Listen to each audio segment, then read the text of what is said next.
Quieras. Gracias. Bueno, muy buena noche a quienes están aquí presentes. Un especial saludo y el agradecimiento del Grupo Marco Escudero, que como ustedes saben es un grupo plural que se ha creado junto con la pandemia, un poco antes, y desde entonces cada viernes tratamos de reflexionar y debatir sobre algún... Ay, ya, ya, ahora. Tan inspirado estaba que ya me he olvidado qué quería decir. En fin, les doy la gran cordial bienvenida y espero que este debate sea uno de los primeros que vamos a abrir para la importancia de las relaciones internacionales de nuestro país. Le pedimos a nuestro querido amigo Víctor Rico que nos haga un panorama general desde un estado de situación a partir del cual vamos a pedir a nuestros dos invitados a dar sus puntos de vista y de una manera expresar lo que piensa la coalición política de la que son representantes esta noche. Muchas gracias, Víctor, y gracias por cumplir la hora. Le pediría a Javier, que ya Víctor nos dio todo su largo currículum, imposible de resumir, necesitaríamos otros dos sesiones de conversatorio también para tu currículum. Yo te pediría comenzar el diálogo y luego a Julio con los 15, 20 minutos que hemos definido. Adelante, Javier. Perfecto, está abierto, ¿no? El micrófono se Sí, escucha. está correcto. Pero bueno, en primer lugar, me ha interesado y me gustó muchísimo la presentación introductoria que ha hecho Víctor, y yo coincido con él en muchos de los temas, particularmente en la última parte, donde él considera, y ahí hay una coincidencia absoluta y plena, de que un servicio exterior profesional, a partir de la recuperación de lo que fue el escalafón, ¿no? Y la profesionalización del servicio, tiene que ser un instrumento clave, fundamental en este momento, en apoyo a los esfuerzos que tiene que hacer el gobierno que venga para recuperar sobre todo la economía del país, a partir también de recuperar la credibilidad en el país, en sus instituciones, y bueno, todo lo que nosotros ya sabemos y que está vinculado a esta tarea que va a ser fundamental. También me ha parecido muy interesante la forma en que ha descrito las tensiones actuales en esa pugna entre las potencias, y yo me atrevería a decir que nos estamos acercando, si no estamos ya en un proceso de una segunda guerra fría, ¿no? Porque está claro que la China quiere ser el hegemón. Se ha puesto un plazo, inclusive el 2049, para reemplazar como la primera potencia del mundo a los Estados Unidos. Y todo lo que está haciendo la China en este momento apunta a lograr ese objetivo. Eso lo podemos tratar en otro conversatorio. Yo tengo mis ideas a ese respecto. Yo creo que no va a poder reemplazar a los Estados Unidos en los próximos 20 o 25 años, y que vamos a avanzar hacia un sistema internacional ya no multilateral, que va a significar el derrumbamiento de las Naciones Unidas, sino multipolar, donde se van a incorporar, obviamente, otras potencias, particularmente la India. Pero bueno, entrando ya en materia, y he hecho mis apuntes para no desviarme mucho, ya que quiero ser fiel al cuestionario que se me ha pasado. Quisiera señalar que, como enfatizaba el representante de Finlandia en la ONU, el análisis de la política exterior se basa en tres elementos fundamentales: valores, intereses y poder. Es alrededor de esas tres categorías que se lleva adelante la formulación y la aplicación según las prioridades que se establezcan de las respectivas políticas exteriores de los países. Esto también en relación a algo que mencionaba Víctor, em, ese gobierno, que en realidad fueron dos, una continuación que duró casi 20 años, entraron de partida y por ignorancia, me imagino, en una confusión fundamental, ¿no? De creer que la política exterior es un patrimonio del gobierno de turno o de los gobiernos, ¿no? Y se creen facultados para poder interpretar a capricho los intereses permanentes del país. Y esa es una equivocación muy grave, porque la política exterior es un patrimonio del Estado, que es lo permanente, y obviamente los gobiernos cambian y de acuerdo a sus preferencias, afinidades, establecen los mecanismos de aproximación a ciertas áreas de distanciamiento, etcétera. Pero como la primera parte del cuestionario dice cómo caracterizan la situación actual de las relaciones internacionales de Bolivia, bueno, yo diría en una sola palabra, deplorable, ¿no? La situación actual es definitivamente así, porque toda política exterior, y también lo ha adelantado Víctor, es sin duda la proyección eficiente de los objetivos estratégicos de un Estado en el ámbito externo. Si se lo ha hecho de manera eficaz y coherente, se habrán alcanzado resultados positivos para el interés nacional, que es lo que interesa. Y a la fecha, y revisando los antecedentes y habiendo hecho el seguimiento durante casi 2 décadas, pues no vemos ningún resultado tangible que pueda ser más o menos valorado como destacable o positivo. Reitero, luego de casi 2 décadas en que la política exterior ha ido básicamente sin rumbo, con una serie de contradicciones y una serie de decisiones que en definitiva, de una u otra manera, en mayor o menor profundidad, han ido afectando a los intereses del país. Y lo más grave es que se puso por encima de estos intereses permanentes del Estado del que estábamos hablando, las afinidades ideológicas de gobiernos populistas y además sin ningún tipo de un plan que sea coherente para llevar adelante un supuesto, si es que existía, plan de acción externa. Y hay incontables ejemplos, ¿no? La adhesión al ALBA, PCP, por ejemplo, siguiendo los designios de Venezuela y Cuba. Durante todo ese tiempo, 2 décadas, se sometió los intereses estratégicos del país a posturas ideológicas que nos expuso a peligros muy serios, ¿no? Y a situaciones muy lamentables, ¿no? Por ejemplo, en esa misma etapa se resolvió expulsar al embajador de los Estados Unidos, un señor Goldberg, el año 2008, que pudo haber producido una reacción mucho más grave de ruptura de las relaciones diplomáticas con la primera potencia. Eso, por suerte, no ocurrió. Pero de todas maneras, durante todo ese tiempo, hemos tenido que bajar el diálogo político entre Estados Unidos y Bolivia a un nivel de encargados de negocios, lo cual sin duda es pues una anomalía en el proceso de la vinculación formal entre los países para tratar los temas de mayor interés bilateral.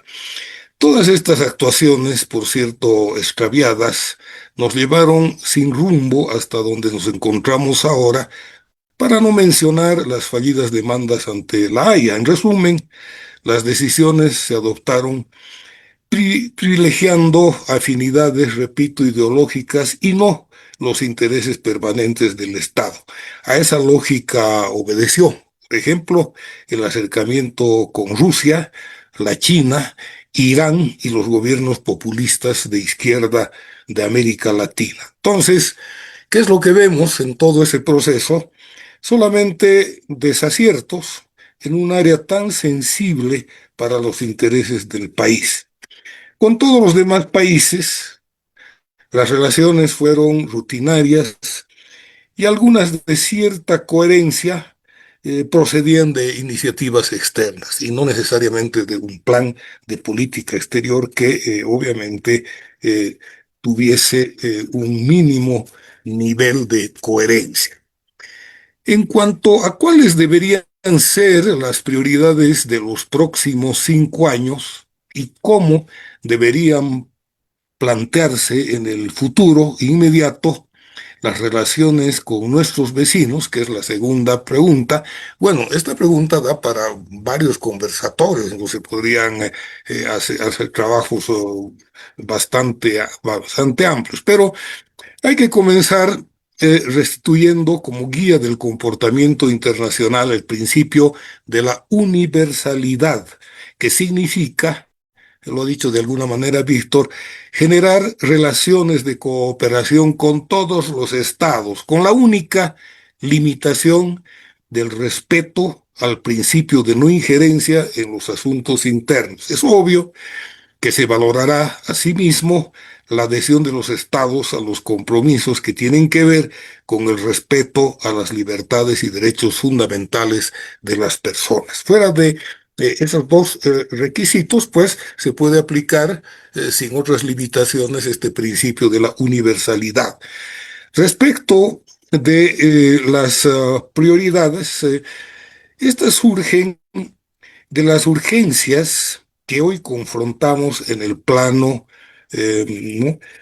Sobre todo económico y financiero, y obviamente lo que corresponde hacer es dotar a las representaciones diplomáticas no solo de esa misión de cambiar fundamentalmente la percepción de la imagen negativa que tiene el país hacia afuera y que sin duda esto afecta a las posibilidades de mejorar las posibilidades de captar ahorro externo, de abrir mercados, de convencer de que en Bolivia los administradores de justicia van a generar las condiciones apropiadas para quien quiera invertir en el país. Entonces, mm, mercados financieros o abrir mercados para ampliar las posibilidades de exportación que tenga Bolivia y dar un apoyo prioritario en esas áreas, tiene que ser la labor fundamental de las misiones diplomáticas que se acrediten en el exterior.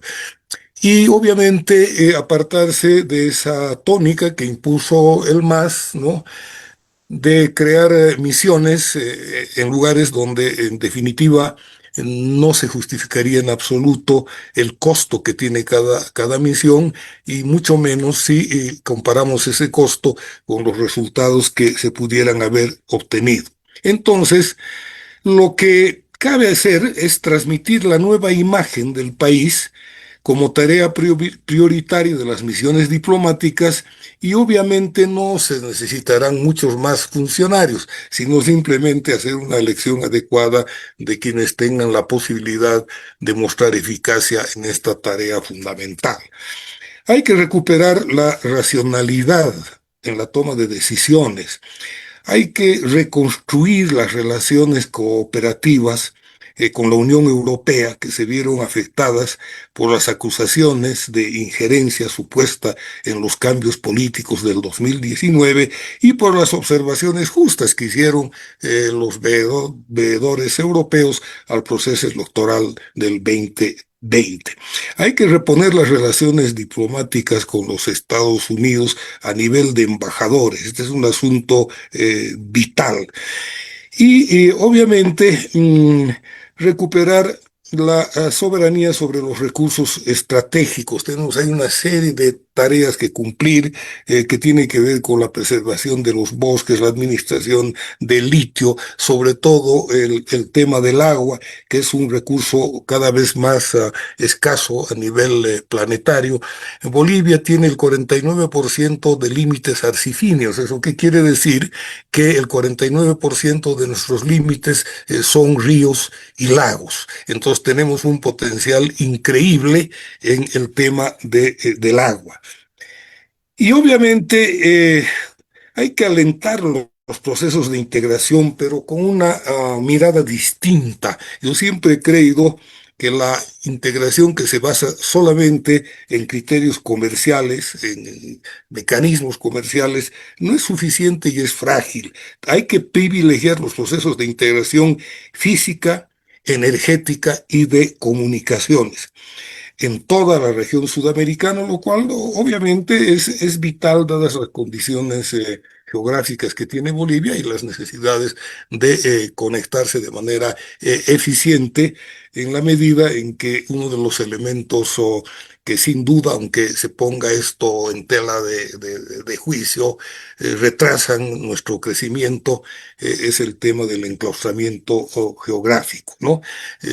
A veces uno piensa que no es y que se pueden optar por otras alternativas o mecanismos, en fin, pero eso no, porque genera un nivel de dependencia que es crítico, como ocurrió, eso lo podemos hablar después en la guerra del Chaco, o sea, la dependencia, el no tener un acceso soberano libre a las rutas oceánicas, o por lo menos un régimen de libre tránsito que sea eficiente y que no se pueda suspender bajo ninguna circunstancia, es uno de los elementos fundamentales a los que Bolivia no puede renunciar y la política exterior del país tiene que poner especial énfasis en este tema. No estoy hablando, obviamente, de recuperar una salida soberana al Océano Pacífico, estoy hablando de crear un sistema lo suficientemente garantizado de libre tránsito para Bolivia en todo tiempo y circunstancia. Como un ejemplo de esta preocupación es que el año 1933 casi se adelanta en contra de Bolivia la derrota en el Chaco porque a título de, de una neutralidad que no era real, Chile decidió suspender todo el tránsito de los materiales en fin, los elementos que necesitaba Bolivia para seguir defendiendo su territorio. Y si bien lo hizo tanto para el Paraguay y Bolivia, pues sabía Chile que el Paraguay recibía todo lo que necesitaba vía la Argentina. Y nosotros entonces tuvimos que recurrir al Perú, por eso es que las relaciones con Perú son de una primerísima importancia en la región. Vayamos avanzando en otro de los temas, ¿no? Hay una de las preguntas que tiene que ver con la, las relaciones con los países fronterizos, los países vecinos, y obviamente, sin duda, lo más sensible en estas relaciones es el tema con Chile.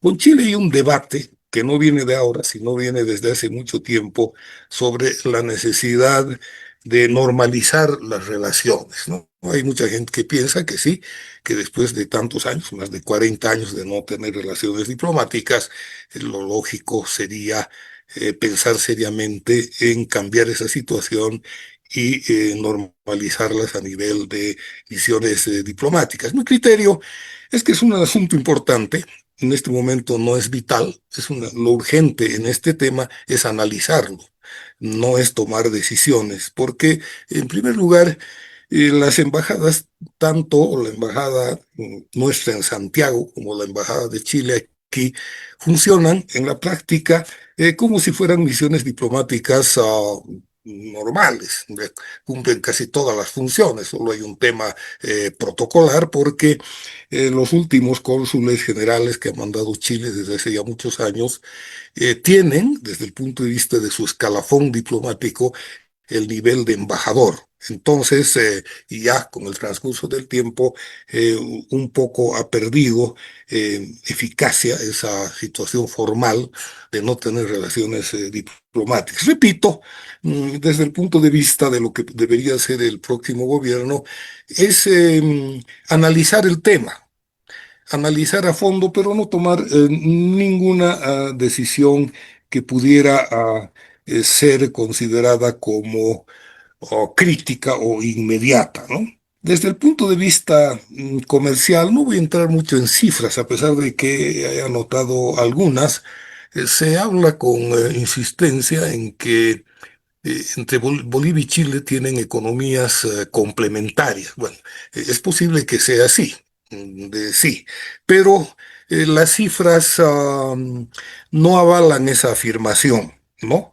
Eh, Hay un desequilibrio en la balanza comercial en contra de Bolivia, pero el comercio total tampoco llega a cifras importantes, ¿no? De manera que este es un tema que habría que tratarlo junto con, eso sí, exigir a Chile que mejore las condiciones del movimiento del comercio exterior de Bolivia por el puerto de Arica, porque según algunos datos que he estado revisando y que me parecían primero una exageración, pero creo que no es así, según esos datos, el 80 o el 85% del comercio exterior de Bolivia se realiza por Arica, lo cual es verdaderamente impresionante. Y en el caso de buscar alternativas, por supuesto que hay que seguir insistiendo en una mayor presencia en hilo, siempre y cuando el Perú esté de acuerdo en asignar un financiamiento suficiente para mejorar la infraestructura en hilo.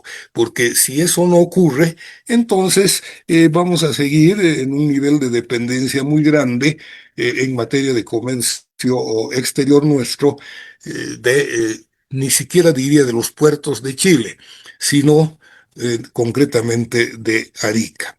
Junto con, yo creo que darle énfasis a una presencia mayor en hilo, tendríamos que ver las posibilidades de acceder también al megapuerto de Chancay, ¿no? Que como todos sabemos ha sido financiado y construido por la China dentro de ese objetivo estratégico que nos estábamos refiriendo hace un momento.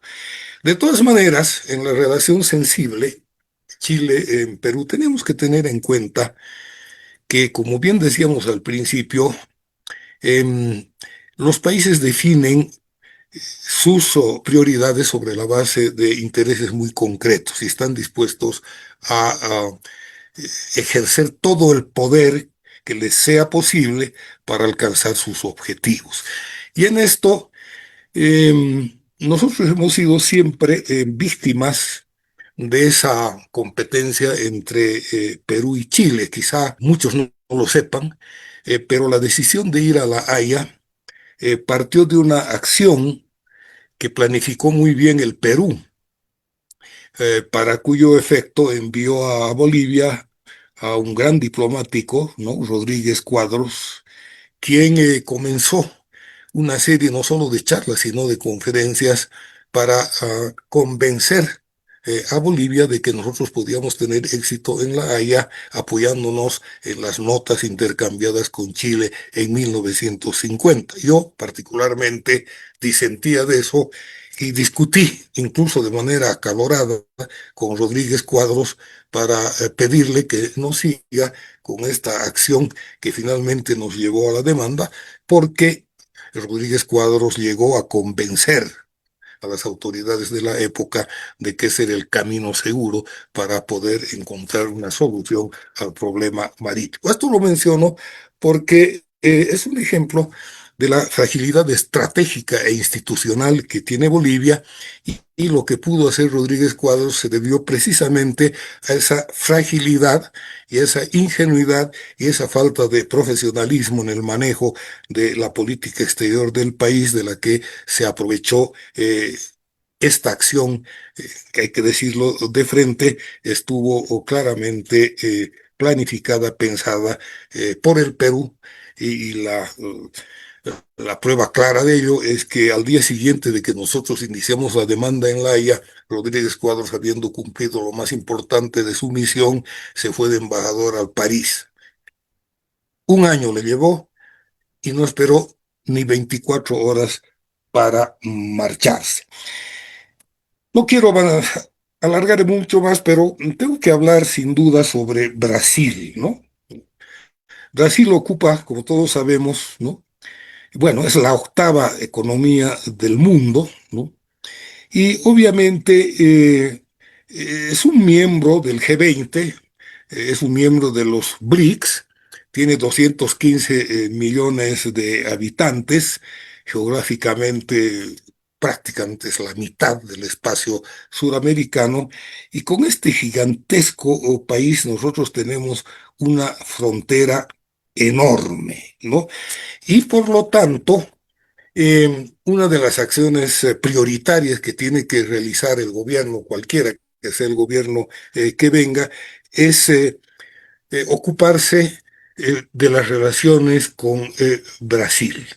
Entre otras cosas, y esto también nos olvidamos, el Brasil, a partir de 1938, se convierte en el garante territorial de Bolivia cuando firma las llamadas notas complementarias de 1938, por las cuales declara que a partir de esa fecha y de las notas complementarias, nadie podrá modificar el estatus territorial de Bolivia, a menos que sea decisión de los propios bolivianos. Entonces, eso marca un compromiso fundamental que explica por qué además a partir de 1938 efectivamente ya no existe ningún intento por modificar por la fuerza, por otros medios, el estatus territorial nuestro.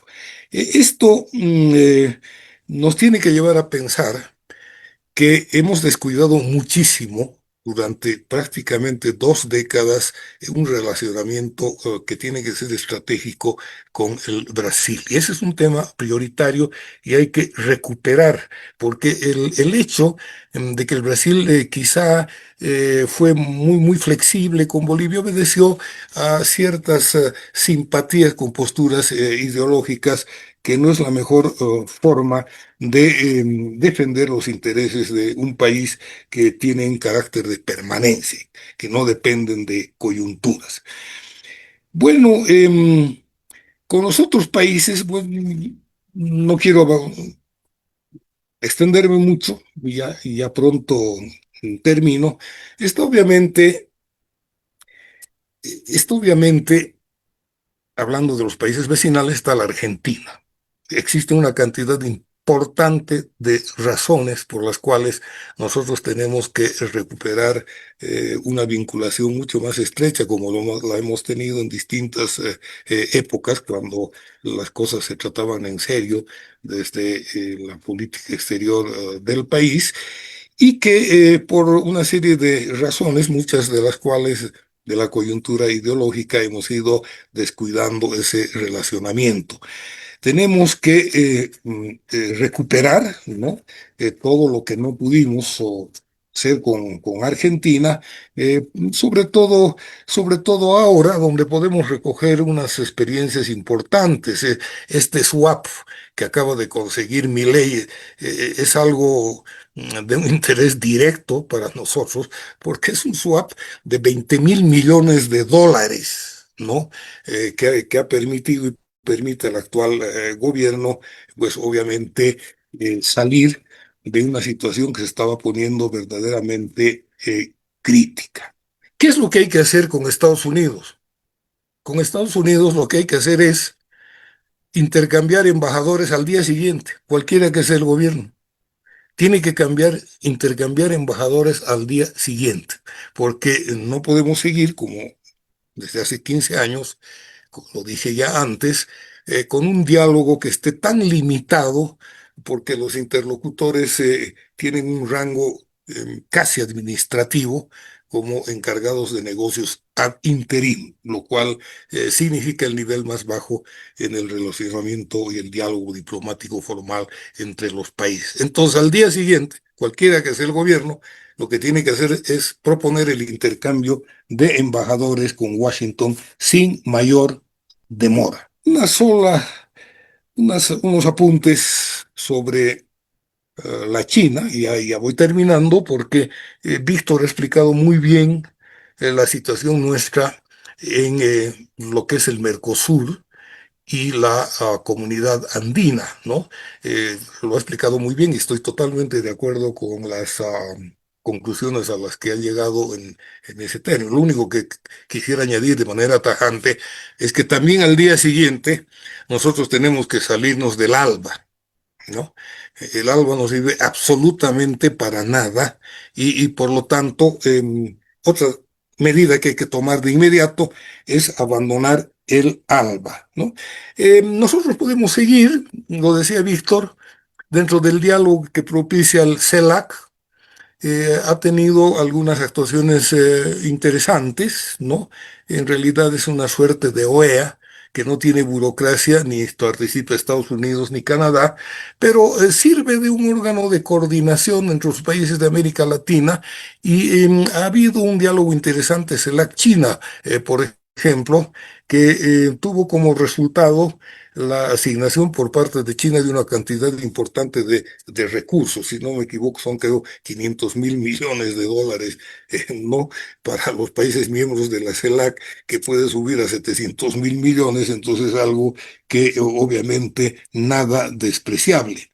Con la China, yo decía, antes de entrar en materia, yo decía que efectivamente estamos en una especie de segunda guerra fría, ¿no? Porque está claro que la China no va a parar en ese afán de ser el hegemón y de reemplazar a los Estados Unidos, quisiera la China en los próximos 10 años o en los próximos 20. Yo particularmente creo que no lo va a lograr por una serie de razones que las podemos discutir en otro momento. Básicamente, eh, hablando de cifras muy gruesas, Estados Unidos tiene por lo menos entre 10 y 12 billones más, ¿no? de PIB nominal que la China. Y para que se pueda revertir esa situación, la China tendría que crecer los próximos 15 años a un mínimo, una tasa mínima de 4.5, 4.7%, pero estudios serios ahora le asignan un crecimiento de 3.8. Y paralelamente, al mismo tiempo, los Estados Unidos en los próximos 10 años tendrían que crecer a una modesta tasa de 2.5, lo cual yo no creo que vaya a ocurrir. Va a crecer a más del 3, 3.5, con lo cual la China va a tener que esperar un tiempo eh, mayor para convertirse en el hegemón Javier, desplazando. Ya, en todo caso, las relaciones con China en el último tiempo han sido, por supuesto, muy estrechas, tanto así que en este momento las cifras no son muy confiables. Parece que nosotros tendríamos una deuda de más o menos 4.000 millones de dólares con la China.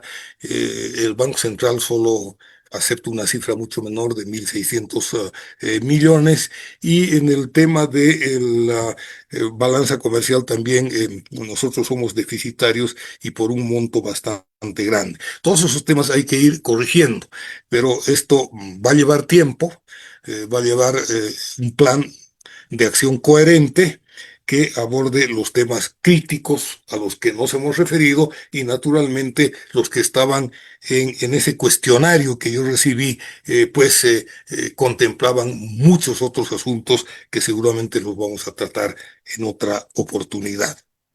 Gracias entonces. muchas gracias.